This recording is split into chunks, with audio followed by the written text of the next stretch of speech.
Ano yung topic natin ngayon, mga kapatid? Take time to be holy. Ito ang naibigay, napakaganda na topic para sa atin. Nakikita ng ating Panginoon na ito talaga ang kailangan natin, mga kapatid. Kaya dalhin kayo sa history tungkol sa tao. Ang unang teksto na natin, mga kapatid, ay ating mababasa sa Genesis chapter 1, verse 31. Pero mayroon isang tanong dito, ano ang kalagayan ng tao noong nilikha ng Diyos? At ayon sa tekstong ito, sabi niya, at nakita ng Diyos ang lahat ng kanyang nilikha, at narito, napakabuti, at nagkahapon, at magkaumaga, ang ika-6 na araw. Ang maliwanag na kalagayan ng tao nung nilikha ng Diyos ay napakabuti, perfect. Sunod. Pero ito ay may kasunod na Ilocano, Pero parang kung Ilocano natin lahat ito, baka maubusan tayo ng oras. Sa Ecclesiastes chapter 7, versikulo 29. Ganito rin ang ating mababasa na kalagayan ng tao ayon kay Ari Solomon. Narito, ito lamang ang aking nasumpungan, na ginawang matuwid ng Diyos ang tao. Ngunit nagsihanap sila ng maraming katha. Sa Bible, ayon sa Genesis at sa Ecclesiastes, may dalawang kalagayan ng tao na nabanggit dito. Yung isa napakabuti at yung isa ay matuwid. Ito ang ating mababasa. At sa komentaryo doon sa Patriarchs and Prophet 47 paragraph 1, ito ay komentaryo ng Genesis chapter 1 verse 31. The creation was now complete. The heavens and the earth were finished, and all the hosts of them. And God saw everything that he had made. And behold, it was very good. Eden bloomed on earth. Adam and Eve had free access to the tree of life. No tent of sin and shadow of death marked the fair creation. The morning stars sang together, and all the sons of God shouted for joy. Malinaw ang komentaryo. At ngayon, napakabuti at matuwid ang ugali ng tao na orihinal na ibinigay ng ating Panginoon. Pero ano ang naging ugali ng tao nung sila ay nagkasala? Dahil may pagbabago, Nung nagkasala ang tao, na natili po ba na sila ay napakabuti at matuwid? Ito ay tinuro ni Apostol Pablo sa kanyang sulat sa Roma chapter 3 verse 10 na pababa.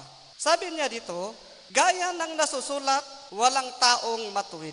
Wala kahit isa. Walang nakatatalastas, walang humanap sa Diyos. Silang lahat ay nagsilihis, magkakasamang nawalan ng kasaysayan. Walang gumawa ng mabuti. Wala kahit isa. Sapagkat ang lahat ay nangagkasala nga, at hindi nakaabot sa kaluwalhatian ng Diyos. Kaya yung napakabuti at matuwid na kalagayan ng tao, nung nilikha ng Diyos, nung sila'y nagkasala, wala nang mabuti kahit isa. Wala nang matuwid kahit isa. Yun ang resulta ng kasalanan. Yun ang resulta ng kasalanan, mga kapatid. Ano ang mga kasalanan o kasamaan na ginagawa ng tao? Dahil walang gumawa ng mabuti, walang gumawa ng matuwid. Ano yung mga kasalanan na ginagawa ng tao? Ayon sa Galatia chapter 5 verse 19. At hayag ang mga gawa ng laman, sa makatuwid ay ang mga ito: pagkikiapid, karumihan, kalibugan, pagsamba sa Diyos-Diyosan, pagkukulam, mga pagtataniman, mga pagtatalo, mga paninibugho, mga pagkakaalitan, mga pagkakampi-kampi, mga pagkakabahabahagi, mga hidwang pananampalataya, mga kapanaghilyan, mga paglalasing, mga kalayawan, at ang mga katulad nito tungkol sa mga bagay na ito ay aking ipinagpapaunang ipaalaala sa inyo, tulad sa aking pag-alaala ng una sa inyo, na ang mga nagsisigawa ng gayong mga bagay ay hindi magsisipagmana ng kaharian ng Diyos. Kaya malinaw ang sulat ni Apostol Pablo sa Galatia chapter 5 verse 19 to 21. Anong sabi niya doon? Ito ang mga gawa ng laman. Ito ang mga kasalanan na ginagawa ng mga tao. Tayo po ba, hindi na tayo kasama na gumagawa sa mga ito? Tayo po ba na ayon sa tanong ni Brother Melvin sa kanyang turo kanina ay, tayo po ba ay sakdal na? At hindi na natin ginagawa ayon sa nakasulat sa Galatia chapter 5 verse 19 to 21? Ayon sa ating nabasa sa Roma, walang gumawa ng matuwid. Walang gumawa ng mabuti. Kaya kasama na tayo dito mga kapatid ko. Kasama na tayo na gumagawa sa gawa ng laman. Kaya tayo ay nabigyan ng isang tema na take time to be holy. At ngayon mga kapatid, tayo ay magpatuloy. Ano ang sinabi ng Diyos sa tao na gumagawa ng kasalanan o kasamaan? Nung ako ay nag-research mga kapatid sa Bible, maraming teksto ito sa Lumang Tipan. Anong sinabi sa Leviticus 11:44? Sapagkat ako ang Panginoon ninyong Diyos, magpakabanal nga kayo at kayo'y maging mga banal. Sapagkat ako'y banal, ni huwag kayong magpakahawa sa anumang umuusad na gumagalaw sa ibabaw ng lupa. Magpakabanal nga kayo at ako'y maging banal, sapagkat ako ang Panginoon ninyong Diyos, at iingatan ninyo ang aking mga palatuntunan at inyong isasagawa. Ako ang Panginoon na nagpapabanal sa inyo. Sino yung mga unang sinabihan ng Panginoon ng ganito? Alam na natin na ito ay yung mga bayan ng Diyos, yung mga kapatiran na Israelita. Bago sila, alam natin, nung sila'y nabuhay doon sa Ehipto, sila'y nabuhay sa makasalanan. No? Pero gusto ng Panginoon na sila ay dadalhin doon sa promised land. Gusto ng Panginoon na sila'y dadalhin doon. At hindi lang doon, gusto ng Panginoon na sila ay makapasok sa heavenly Canaan. Kaya ganito ang sinasabi ng Panginoon sa kanila. Bago sila pumasok sa promised land, ay tinuturuan ng Panginoon ang kanyang bayan na sila'y magpakabanal. Na sila'y magpakabanal. At itinuturo niya ang kanyang palatuntunan para ang kanyang bayan ay ito'y kanilang iingatan at ito'y kanilang isasagawa. Ganito ang kanyang sinasabi sa kanila. At ang kanilang kalagayan, kanilang paglakad doon sa ilang, papunta sa promised land, naihalin tulad ang ating kalagayan ngayon, mga kapatid. Sila ay naglalakad, nagpapakabanal, para sila'y makapasok sa promised land. At ganon din ang ating kalagayan, mga kapatid. Kaya yung teksto doon sa Leviticus, yon ang nakot ni Apostol Pedro. Doon sa Bagong Tipan, 2 apostol ang nagturo dito. Si Apostol Pedro at saka si Apostol Pablo. Tinuro ni Apostol Pablo sa taga-Roma, taga-Corinto, taga-Galacia, at saka taga-Tesalonica. At yon ang nakot ni Apostol Pedro para sa atin. Tayo ay naglalakbay para sa heavenly Canaan. At tayo ay tinuturuan din ng Panginoon na tayo'y magpakabanal. Kaya ganito ang nakasulat. Ngunit yamang banal ang sa inyo'y tumatawag, ay magpakabanal naman kayo sa lahat ng paraan ng pamumuhay. Pansinin na natin ito mga kapatid ko. Ano yung mensahe? Yung mensahe dito, mangagpakabanal. Paano mangagpakabanal? Sa lahat ng paraan ng pamumuhay, dapat tayo'y reformers. Sa lahat ng paraan ng pamumuhay. Para tayo ay mabuhay sa mundong ito na nagpapakabanal. Para tayo ay maging fitted o fit doon sa langit. Sapagkat nasusulat, kayo'y magpakabanal sapagkat ako'y banal. Bakit sinasabi ng Panginoon ito, mga kapatid ko? Ang naihanda ng Panginoon na para sa atin ay banal na lugar. Ang ating Diyos na nandoon, banal. At ang isang makasalanan ay hindi pwedeng lumapit, humarap, tumingin sa ating Diyos na banal kung siya ay hindi banal. Tayo'y mamamatay dahil sa kasalanan kung tayo ay haharap sa Panginoon. Na tayo ay makasalanan, na hindi na tayo banal, mga kapatid. Kaya sinasabi niya sa verse 16, sapagkat nasusulat, kayo'y magpakabanal dahil ako'y banal. O paano na tayo makisama sa Panginoon kung hindi na tayo banal?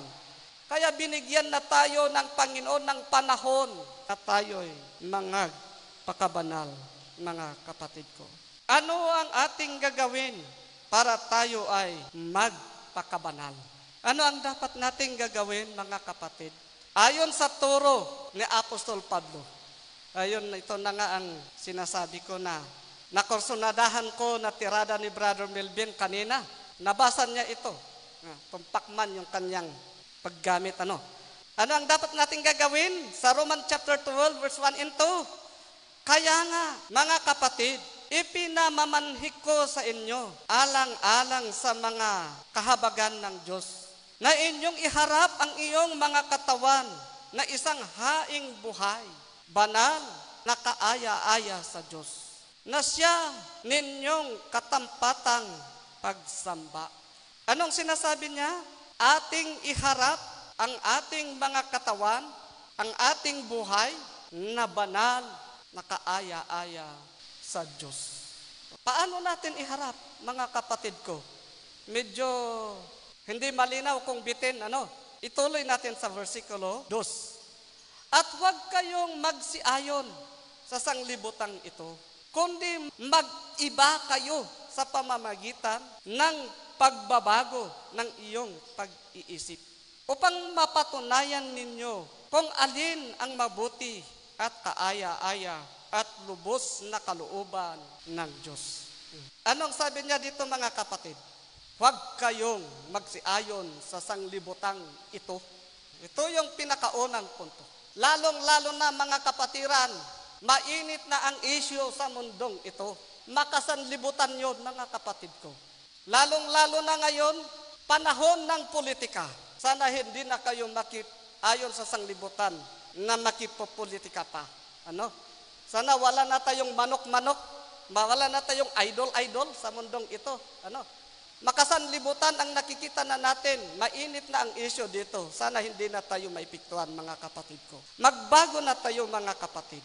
At kundi mag-iba kayo sa pamamagitan ng pagbabago ng iyong pag-iisip. Ito ang, mga kapatid, nung nahulog tayo sa kasalanan, ang makalaman na gawa, yon ang nasa ating isipan. Yon ang naging normal sa atin, mga kapatid ko.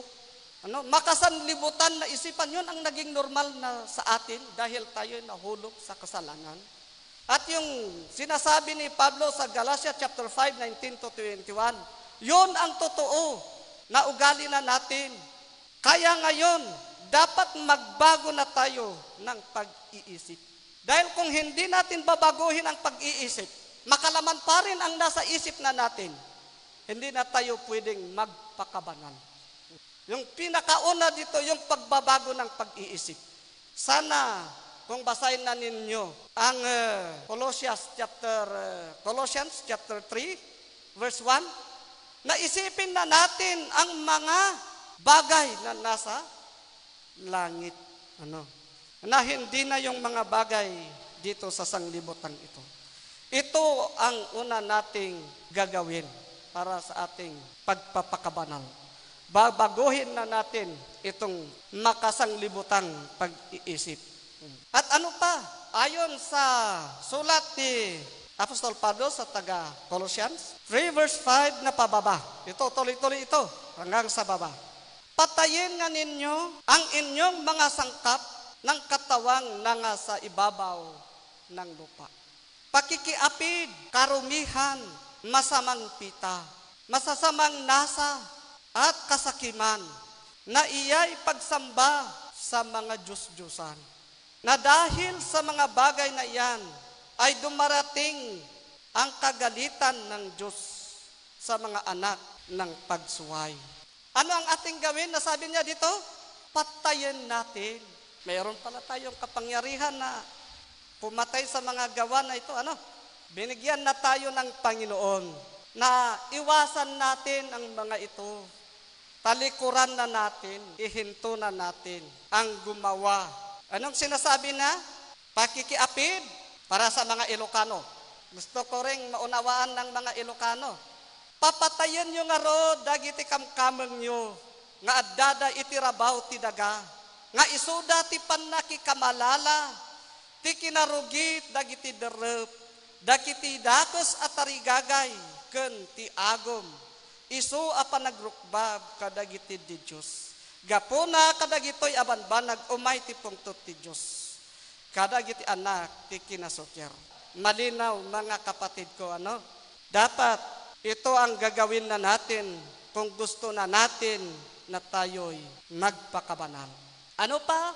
Sa versikulo 7, na inyuring nilakaran ng una, nang kayo'y nangabubuhay pa sa mga bagay na ito. Datapwat ngayon ay inyo namang layuan ang lahat ng mga ito, galit, kapuotan, paghihinala, panono, ngayaw, mga salitang kahalay-halay mula sa inyong bibig. Malinaw mga kapatid. Anong sabi niya? Yung kanina patayin. Ngayon, dahil ito naman ay ating naikabuhayan, anong sabi niya? Layuan ang lahat ng mga ito. Lalayuan na natin mga kapatid. So, kahit darling sins pa na natin yan, dapat i-break na natin at layuan. Sa versikulo 9, huwag kayong mangagbubulaan sa isa't isa. Yamang hinubad na ninyo ang datihang pagkatao. Pati ng kanyang mga gawa, kayo'y nangagbihis ng bagong pagkatao. Na nagbabago sa kaalaman ayon sa larawan niyaong lumalang sa kanya. Ngayon din, dahil yung una, patayin, layuan, ngayon, mayroon pala tayong ibibihis. Ano yung ating ibibihis? Bagong pagkatao. Yung sa Roma 12 verse 1, pagbabago ng kaisipan. Dahil hindi na natin ibibihis yung bagong pagkatao kung hindi natin babaguhin ang ating pag-iisip. Dapat, pag-isipan na natin at isipin na natin na ibihis ang bagong pagkatao. Ipagpatuloy natin sa versikulo 12. Mangagbihis nga kayo gaya ng mga hinirang ng Diyos, na mga banal at minamahal, ng mga isang pusong mahabagin, ng kagandahang loob, ng kababaan, ng kaamuan, at ng papahinuhod. Ano ang ating ibibihis? Pusong mahabagin, kagandahang loob, ng kababaan, ng kaamuan, ng pagpapahinuhod. Yun lang pala kung paano tayo magpakabanal, may dapat nating ibibihis. At ibibihis na natin yung mga mabubuting ugali ayon sa ating nabasa. Pagpatuloy natin, mangagtiisan kayo sa isa't isa at mangagpatawaran kayo sa isa't isa. Kung ang sino man ay may sumbong laban sa kanino man, na kung paanong pinatawad kayo ng Panginoon, ay gayon din naman ang iyong gagawin. Dahil wala namang perpekto sa ating lahat. Kahit tayo man ay membro ng isdarm. Tayo pa rin ay hindi pa sakdal. Hindi pa tayo perpekto. At tayo pa rin ay nagkukulang. At tayo pa rin ay nagkakasala. Kahit kami na mga ministro, mga kapatid, kami rin ay mahina at nagkukulang at nagkakasala. Kaya tinuturuan tayo ng Biblia na magpakabanal. At isa rin ito, magpakatawaran kayo. Yun ang isang pagpapakabanal. Pero kung ang isang tao na nagpapakabanal ay hindi niya patawarin ang kanyang kapatid na nagkasala, nagkulang, hindi yon ang turo sa atin mga kapatid ng Bible. Dapat sana i-practice na natin ang pagpapatawad para mayroong bisa ang Lord's Supper na ating ginagawa. Ano ang mensahe na? Na kung paanong pinatawad kayo ng Panginoon ay ganon din naman ang inyong gawin. Kaya kung tayo magpapakabanal, dapat kung paano na tayo pinatawad ng Panginoon, ganon din ang ating tularan na pagpapatawad sa ating mga kapatid para masunod ang kalooban ng Panginoon. Ano ang sabi niya sa Ilocano? Nga agiin nanos kayo, kapatid na Ilocano. Kasapulan gayam nga ti agpakasanto o saron ti panagananos. Hanta ko mga agkurang iti panaganos no diket. Adda ko ma iti naan-anay nga panaganos tapno adda ti panagpipinakawan. Tayo magpatuloy mga kapatid. Sa versikulo 14, sabi niya dito, at sa ibabaw ng lahat ng mga bagay na ito, ay mangagbihis kayo ng pag-ibig, na siyang tali ng kasakdalan. Ito rin ang isang pinaka-importante para tayo ay maging banal. Ibihis na natin ang pag-ibig. Ang galit, dahil sa kulang ng pag-ibig, mayroong pagkakampi-kampi. Anong sinabi niya doon? Mayroong paghiwa-hiwalay. Masamang loob. Bakit ang mga yan ay nandoon? Dahil kulang ang pag-ibig. Pero kung ibihis na natin itong pag-ibig na ito, ay na siyang tali ng kasakdalan. Dahil sa pag-ibig, kahit mabigat, kahit masakit sa damdamin, pero pag dahil sa pag-ibig, ay lahat ng bagay ay ating magagawa. Tingnan na natin ang ating Panginoon. Dahil sa pag-ibig, ibinigay niya ang kanyang bugtong na anak para tayo ay maligtas. Sino yung iniibig ng Panginoon doon? Bakit niya binigay? Tayo mga kapatid. Kaya ganon din, ibihis na natin ang pag-ibig. Ito ang bagong makatao para madaling magpatawad, madaling makireconcile sa mga kapatid. Lahat ng bagay ay madali na nating magawa dahil sa pag-ibig na ito. Pero kung tayo ay magkulang ito, maraming lumabas na problema. At maghari sa inyong puso ang kapayapaan ni Kristo, na diya'y tinawag din naman kayo sa isang katawan, at kayo'y maging mapagpasalamat. Ganon din pala, kung tayo din ay gusto ring maging sakdal, ay dapat matuto na tayo na magpasalamat, lalong-lalo na sa ating Panginoon. Dapat maikabuhayan na natin ito. Ano pa? Ito rin, lalong-lalo na sa ating mga tahanan, mga kapatid. Anong sabi niya dito sa Colossians chapter 3, verse 18? Mga babae, pasakop kayo sa inyong asawa, gaya ng nararapat sa Panginoon. Mga lalaki, ibigin ninyo ang inyong asawa at huwag kayong maging mapait sa kanila. Mga kapatid ko, ito ay nagmumula sa ating mga tahanan. Ang pagpapakabanal ay nagmumula sa ating mga tahanan. Walang kabanalan kung ang mismong tahanan na natin ay wala doon ang kabanalan. Ayon sa mga paryentes, mga babae at mga lalaki. Anong sabi niya dito? Ang mga babae, kailangan pasakop sa kanyang asawa. Walang kabanalan sa ating tahanan kung hindi pasakop ang babae. Ano yung ating inaasahan kung na mangyari kung hindi pasakop? Ano? Palaging under yung lalaki. Kung ano yung gusto ng babae, yun ang sinusunod ng babae. Maging Eva at Adan. Nung sumunod si Adan kay Eva, pati siya nagkasala. Pero kung sinuway ni Adan si Eva at hindi niya sinunod, si Adan ay hindi nagkasala. Kaya ito, alalahanin na natin ito mga kapatid ko. Dahil kung ano ang practice na natin doon sa bahay, kung doon sa bahay natin walang pagpapakabanal doon, ganon din sa labas. Ganon din sa ating church, kung saan na tayo pupunta. Kung anong pinapakita na natin sa ating bahay, ganon din doon sa labas mga kapatid ko. Ano sa verse 19? Mga lalaki, ibigin ninyo ang inyong mga asawa. Huwag kayong maging mapait sa kanila.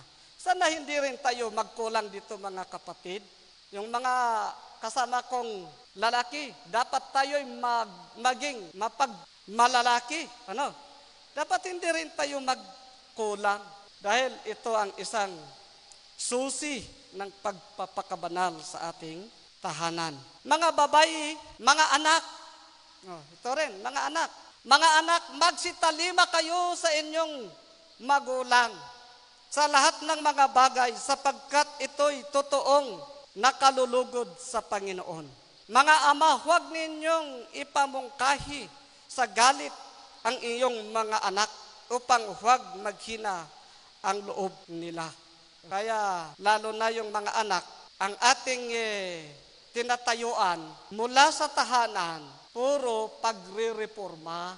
Dapat sumunod din kayo sa pagre-reforma.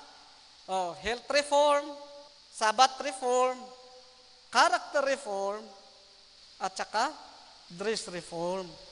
Kung ito'y tinituro ng inyong mga magulang, dapat sumunod naman kayo, mga anak.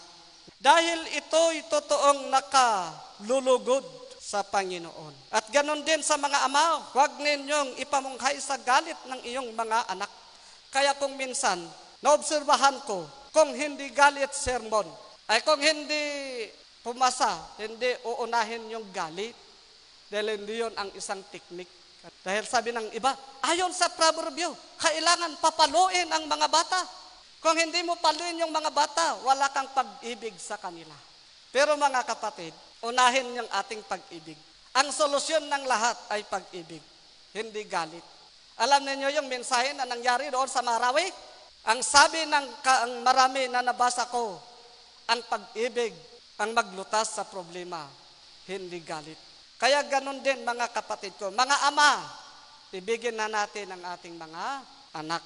Hindi unahin yung galit at sermon. Sana'y turuan na natin sila, sawayin na natin sila, na nararamdaman nila ang galit. Para sila ay patungo sa pagpapakabanal. Hindi mag-rebelde. Pag pinagalitan mo yung anak mo, sobra pa. Magre-rebelde na yan. May naitanim na kwan sa kanyang isipan. Kaya mga kapatid ko, ganito ang paalaala ng Panginoon sa atin. Mga alipin, magsitalima kayo sa lahat ng mga bagay, sa mga yaong ayon sa laman. Ay inyong mga Panginoon, hindi ang paglilingkod sa paningin, na gaya ng pagbibigay lugod sa mga tao, kundi sa katapatan ng puso na mga takot sa Panginoon. Kung minsan, trabahador ang tinatawag dito. Mga kasama kong trabahador ng Panginoon, sana magsitalima tayo. Ganon din sa mga private, sa mga company, kung saan man tayo nagtatrabaho, sana dapat na tayo magsitalima. Lalo na din sa mga namumuno sa ating barangay, kung saan na tayo nakatira. Basta hindi kontra sa kautusan ng ating Panginoon, sunod na tayo. Ayon sa Roma chapter 13, yon ang mensahe ni Apostol Pablo. Sa 1 Thessalonians chapter 5, verse 15, tingnan nga ninyo na huwag gumanti ang sino man ng masama sa masama. Ngunit sundin ninyong lagi ang mabuti, ang isa't isa, ang isa'y sa iba at sa lahat. Ito mga kapatid ko, ang nagpapakabanal, dito na siya masubukan. Dito na tayo masusubukan. May gagamitin ng ating kalaban na gumawa ng masama para sa atin. Pero ating alalahanin ang tekstong ito. Ay, huwag na tayong gumanti sa masama. Kahit sa salita lang, pag masakit yung narinig mo na salita, gumanti ka din ng mas masakit na salita. Hindi yun ang ugali ng papakabanal. Salamat. Ayun, ang isang pinaka-short na sagot. Salamat. Mayroon akong narinig, isang reform, nasuntok. Thank you. Hindi man gumanti. Kaya kung may narinig ka na masakit na salita, kung wala kang masabi, thank you na lang. Para hindi ka pa mag-isip ng mas masakit para masolusyonan. Huwag nang gumanti ng masama sa masama. Ano ang pag-response natin? Kung ano yung pinakamabuting salita, yun ang pagganti na natin. Para tayo ay manalo dahil yung mananalo dito, yung manatiling gumawa ng mabuti. Talo din tayo kung masama, tapos gumawa tayo ng masama, parehas na kayong talo. Kaya yung laban dito, kung sino yung manatili na gumawa, magsalita ng mabuti, siyang manalo. Kaya mga kapatid ko, kung wala pa kayong naisip na napakabuting salita, mag-thank you na lang kayo. Verse 21, subukin ninyo ang lahat ng mga bagay. Ingatan ninyo ang mabuti. Layuan ninyo ang bawat anyo ng masama. Ito ang nagpapakasakdal mga kapatid. Dapat pala, hindi na tayo natutulog. Dapat nakabantay na tayo sa lahat ng mga bagay para layuan na natin ang mga masasama at ingatan na natin ang mabuti. Kung ganon ang ating palaging ginagawa, araw-araw at gabi, ay wala na tayong ibang patutungan. Tayo'y magpakabanal. Kahit sabi na nila, yung pagpapakabanal ay lifetime. Oo, kaya dapat araw-araw na natin gagawin dahil ito'y lifetime man. Hindi man nakuha sa maikling panahon. Bakit kailangan na tayo ay magpakabanal, mga kapatid ko? Bakit kailangan na baguhin na natin ang makasanlibutang pag-iisip at tayo'y magpakabanal? Ganito ang sagot ni Apostol Pablo sa 1 Corinthians chapter 6 verse 9. O hindi ba ninyo nalalaman na ang mga liko ay hindi magsisipagmana ng kaharian ng Diyos? Hindi na tayo makapasok, mga kapatid ko. Kagaya ng mga Israel, hindi sila makapasok doon sa promised land kung hindi sila magpapakabanal. At ganon din sa atin, mga kapatid. Hindi na tayo makapasok, kaya ngayon na ang panahon. Ayon sa ating tema niya, ano pa?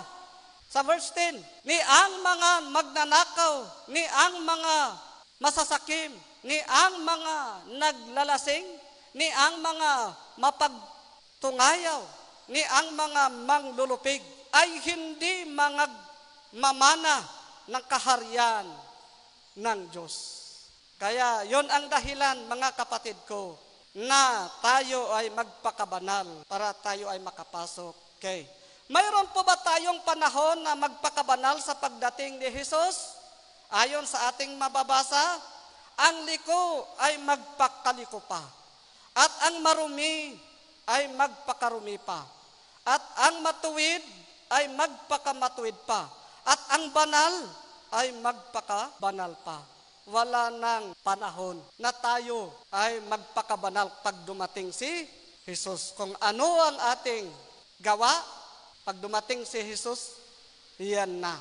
Kaya ngayon, mga kapatid ko, tayo ay nabigyan ng panahon. At tayo ay sinasabihan ng Panginoon na ano ang ating tema? Take time to be holy. Para hindi na tayo mahuli. Gawin na natin lahat para maranasan na tayo'y mabuhay na mapayapa. Mabuhay na maayos.